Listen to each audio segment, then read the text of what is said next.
Hi hello నమస్తే, welcome back to your channel. ఈరోజు అయితే మన లింగారెడ్డిగూడ గ్రామంలో అయితే మన హనుమంతుని విగ్రహం అయితే పునఃప్రతిష్టాపన అయితే జరుగుతుంది. ఇంతకుముందు అయితే ఇది మనకు వచ్చేసి రోడ్డు విస్తీర్ణంలో మన విగ్రహం అయితే గుడిని అయితే తీసి పక్కన పెట్టడం జరిగింది. ఈరోజు పునర్నిర్మాణ ప్రతిష్టాపన అయితే జరుగుతుంది. దీనికి కారణంగా తాజా ఎమ్మెల్యే గారు మరియు మాజీ ఎమ్మెల్యే గారు అందరైతే పెద్ద భారీ సంఖ్యలో హాజరయ్యారు. మన గ్రామ సర్పంచ్ గారు మరియు మాజీ ఎంపీటీసీలు గారు మరియు సర్పంచ్ గారు, డిప్యూటీ సర్పంచ్ గారు, వార్డు సభ్యులు అందరూ తాజా సంఖ్యలో ఇక్కడైతే మాకు హాజరయ్యారు. పూజలు అయితే నిత్యం 3 రోజులు అయితే నిర్వహించడం జరిగింది. ఇక్కడ అలాగే అన్నదాన మంచి కార్యక్రమాలు కూడా చేశారు. అందరూ చిన్న పెద్దలు అందరూ భారీ సంఖ్యలో అయితే పూజకు మనకు వచ్చేసి హాజరయ్యారు. జై శ్రీ ఆంజనేయ స్వామి వారికి జై.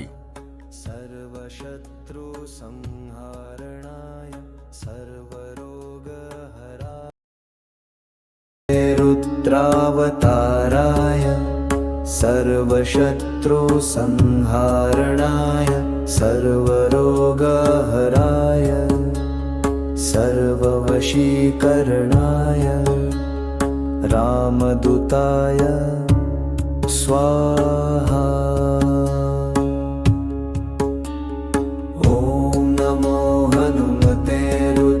रुद्रावताराय सर्वशत्रु संहारणाय सर्वरोगहराय सर्ववशीकरणाय रामदूताय स्वाहा. ॐ नमो हनुमते रुद्रावताराय सर्वशत्रु संहारणाय सर्वरोगहराय सर्ववशीकरणाय रामदूताय स्वाहा. ॐ नमो हनुमते रुद्रावताराय सर्वशत्रु संहारणाय सर्व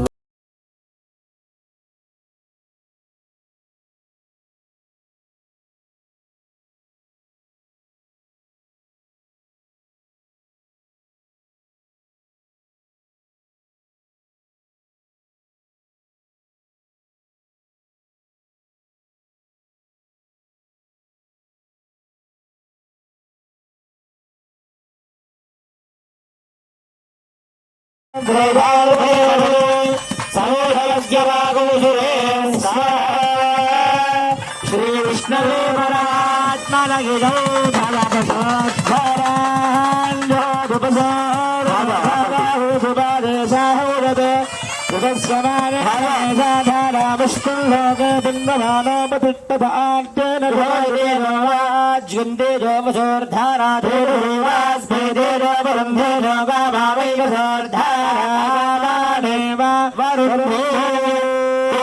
भगवान की पवन सुत हनुमान की गजा रामचंद्र महाराज की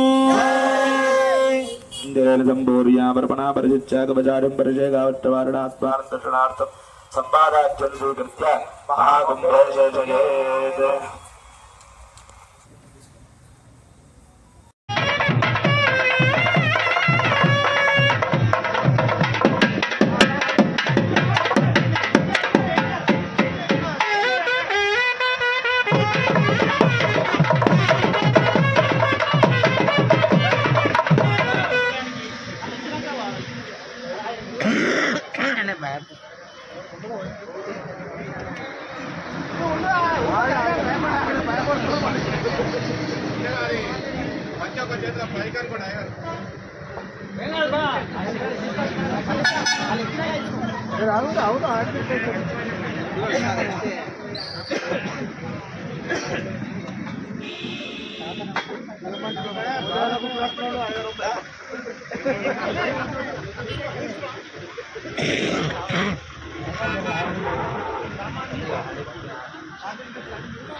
గత పురాతన కాలంలో ఈ యొక్క ఆంజనేయ స్వామి టెంపుల్ ప్రతిష్ఠింపబడ్డది. ఇలా కాలానుగుణంగా ఒక రోడ్డు విస్తరణ జరుగుతున్న సందర్భంగా పెద్దలు మాజీ ఎమ్మెల్యే గారు ఆధ్యాత్మిక సిద్ధాంతం ఆయన ధ్యేయం, ఆయన లక్ష్యం కూడా. కాబట్టి ఎవరికి ఇబ్బంది కావద్దు, గ్రామానికే కాదు ప్రయాణికులు కూడా అసౌకర్యం కలగొద్దు, ఈ దేవాలయం పునఃప్రతిష్టాపన చేసి పక్కకు జరిపి చేస్తే బాగుంటుందని చెప్పి వారిని అడిగితే అందరినీ సంప్రదించి ఈ కార్యక్రమాన్ని ఆ హనుమాన్ టెంపుల్ని ఇక్కడ పక్కకు పెట్టి ఈరోజు పునర్నిర్మాణం చేయడం జరిగింది. పునఃప్రతిష్టాపన జరుగుతూ ఉంది. కాబట్టి పెద్దలు వారు అన్నట్టు మన విద్వేషాలకు విభేదాలను సృష్టించకుండా ఆధ్యాత్మిక చింతనను అర్థం చేసుకొని ఇతిహాసాలను అన్నిటిని కూడా వంట పట్టించుకొని మనం జరుగుతున్న మన సంస్కృతి, మన భారతదేశ సంస్కృతి, మన హిందూ సంస్కృతి, మన దేవాలయాలను అత్యంత ప్రతిష్టాత్మకంగా పూజించుకోవాలి, భక్తి శ్రద్ధలతో పూజించుకోవాలి. కాబట్టి ఆంజనేయ స్వామి టెంపుల్ ఎక్కడైనా ఆంజనేయులు లేని గ్రామం అంటే నిస్వార్థపరుడు, ఆంజనేయుడు నిస్వార్థపరుడు. కాబట్టి శీఘ్ర దర్శనం ఇస్తాడు, అనుకున్నమైన కోరికలు నెరవేరుస్తాడు, ఆపదలు సాపదలు రాకుండా అన్నిటిని కూడా ఆశీర్వాదం ఇస్తాడు మనందరికీ. కాబట్టి ప్రతి ఒక్కరం కూడా ఈ యొక్క ఆధ్యాత్మిక చింతన అలవరుచుకొని మంచి మార్గం నడచడానికి ప్రయత్నం చేయాలి. ఎవరి జీవితంలో ఏం జరిగేది ఉంటే జరుగుతూ ఉంటుంది, కానీ ఒక మంచినే పునఃప్రతిష్టాపన చేయాలి. మంచి మార్గంలో నడిచినప్పుడే మానవులంతా సుఖ సంతోషంతో ఉంటారు. మనము మన స్వార్థాల గురించి ఇతరులను ఇబ్బంది పెట్టే కార్యక్రమం చేయొద్దు. ఎప్పుడైనా కానీ దుష్ట శిక్షణ శిష్ట రక్షణ జరిగింది ప్రపంచంలో ఎక్కడైనా ఎప్పుడైనా. ఇప్పుడు కలియుగంలో కూడా అప్పుడప్పుడు దుర్మార్గులను అప్పుడప్పుడు ఆ భగవంతుడే శిక్షిస్తూ ఉంటాడు. కాబట్టి తాత్కాలికంగా శిక్షించకపోయినా కాలానుగుణంగా సమయం వచ్చినప్పుడు ప్రతి ఒక్కరికి ఎవరు విధిని తప్పించుకోలేరు. కాబట్టి మనమందరం కూడా ఒక భక్తి మార్గంలో నడిచి మంచి కార్యక్రమం చేస్తే ఆ గ్రామం చల్లగా ఉంటుంది. పెద్ద చిన్న అనే తారతమ్యం కూడా ఉండాలి. ఆ దిశగానే మనం అందరం నడుచుకుంటే బాగుంటుందని చెప్పి కోరుకుంటూ, మరి లింగారెడ్డిగూడ గ్రామంలో పునఃప్రతిష్టాపన చేసిన ఈ ఆంజనేయ స్వామి టెంపుల్కు నన్ను కూడా ఇందులో భాగస్వామ్యం చేసి అన్ని విధాల భాగస్వామ్యం చేసినందుకు పెద్దలు మాజీ ఎమ్మెల్యే నరసింహన్న గారికి, మాజీ సర్పంచులు, ఇక్కడ పెద్దలు, గ్రామ పెద్దలందరూ పార్టీలకు అతీతంగా అందరూ ఉన్నారు. ఇక్కడ శ్రీకాంత్ రెడ్డి గారు అందరూ కూడా ఉన్నారు. కాబట్టి అందరికీ ధన్యవాదాలు, శుభాకాంక్షలు తెలియజేస్తున్నాను. ఆధ్యాత్మిక పరివర్తనలో రాముడు ఈ దగ్గర కలవాలంటే కొంత టైం తీసుకొని కలవాలి. ఆంజనేయ స్వామి దగ్గర కలవాలంటే అతి శీఘ్రంగా దర్శనమవుతుంది. అంతేకాకుండా రక్షణ కూడా శీఘ్రగతిని ఉంటుంది. కాబట్టి సాధారణంగా నిస్వార్థపరమైనటువంటి సేవ చేసిన దాంట్లో హనుమంతుడు ప్రథముడు. ఆయన రామునికి దాసునిగా పనిచేసి అయోధ్య గోరులే, వైకుంఠం గోరులే, కిష్కింద గోరులే ఎప్పుడు సర్వజనుల సేవ కొరకే పరిమితమైండు. అందువల్ల ఈ ఆంజనేయ స్వామి దేవాలయం ఎప్పుడు ప్రతిష్ఠ చేసిండ్రో నాకు తెలియదు. పూర్వీకులు బహుశా చేసి ఉంటారు. కానీ మధ్యకాలంలో రోడ్డు విస్తరణలో భాగంగా పునఃప్రతిష్ఠ చేయవలసినటువంటి అవసరం ఏర్పడ్డది. అందుకొరకు మరి గతంలో కాంట్రాక్టరు కొంత 3 లక్షలు అట్లా చేసి తర్వాత ఆయన కొద్దిగా దాటేసిండు. అదేమో అండ్ల రాయకండి పెట్టకండి. కానీ తర్వాత సోదరుడు ఎమ్మెల్యే గారు మొన్న ఇది శివమారుతి దేవాలయంలో ఇది కాలేదు అంటే నేను చేపిస్తాలే అన్నాను. అప్పుడు ఇంకా నేను నెల అంటే 2 నెలలు కానీ ఏమన్నా కానీ మొదలు మనం పునఃప్రతిష్ఠ చేసే కార్యక్రమానికి మరి ఉత్సుకత చూపాలని. కాబట్టి ఈరోజు చూస్తే చాలామంది యువకుల కంటే వయస్సు మీరిన వాళ్ళే ఎక్కువ హాజరైంది అంటే కార్యక్రమాల పరివర్తనలో. అందుకు నేనేమంటున్నంటే ప్రతి వ్యక్తి కూడా తన నిత్య జీవితంలో ఇతరులకు ఏం సాయం చేయకపోయినా ఇబ్బంది కలగకుండా జీవించాలి. ఆ విధంగా హనుమంతుడు మరి ఆయన దుష్ట సంహారం చేసినప్పటికీ కూడా రాముని ఆజ్ఞ దాటలే. మనం కూడా ఏ పార్టీలో ఉన్నా, ఎవరి మతంలో ఉన్నా, ఏమున్నా తనకంటే వయసులో పెద్దవాడు గురువు కానీ ఎవరున్నా వాళ్ళకు అనుసంధానంగా తిరిగితేనే సొసైటీ బాగుంటుంది. కాబట్టి హనుమంతుడు మనమందరం కూడా ఇల్లు ఎడుపు లేకున్నా ఖాళీ ఒక శిలకే పూజ చేసే కార్యక్రమాలు ఉంటాయి.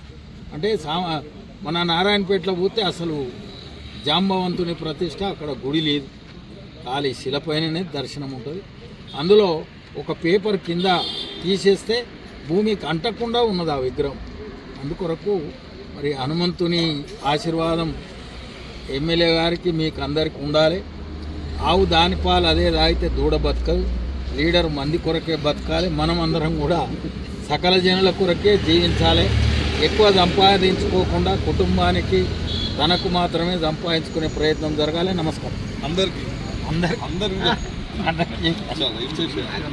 ఒకదాన్ని అందరిని కొట్టు కుటుంబం బాబు ఎంచి 10 లక్షలు రాసుకుంటే ఏ భాస్కర్ రెడ్డి ఏమున్నాయి కాదు చాలా సంతోషం, చాలా ఆనందంగా ఉంది.